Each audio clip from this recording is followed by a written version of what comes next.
Hi ma'am, hojik Kerala haidi mo mamang khena haibadu ma'am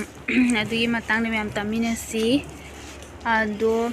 Kerala dan pi mamang haibase yum panbo irumani na khalle gi ai wakal lasu ado sumaina company da leiraga heta mangba ya poti ko yamna chawi risk ko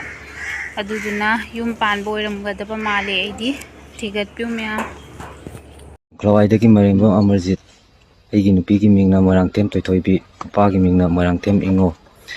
ai 2023 gi April gi date 4 da ibani kaina katki aigi isi ama Kerala da lay dudu company gi thabakta thabak tawra laibato hoi sida senthok lambi laitabani na ada sangak na bai haina hairakpadagi ibani September da changminaraba matungda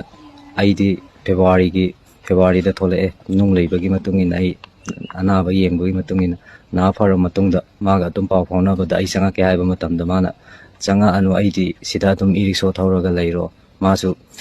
March ta ise aigi ise Rosni ga thokminara ke hairaga laibadagi handaki December gi date 15 da mase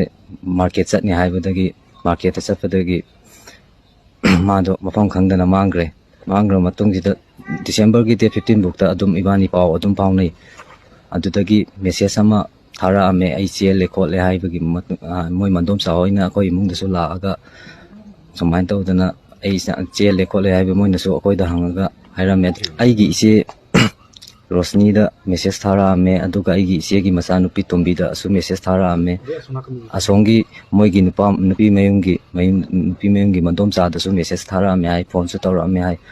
aduda thinabada ai police su FIR palaga thiri Moirang police su FIR palaga theli aduga Kerala da su FIR salaga thiri hojipokta magi langalangjin khangdari langalangjin khangdabado aigi nupi thibada mayamna mateng pangbiyo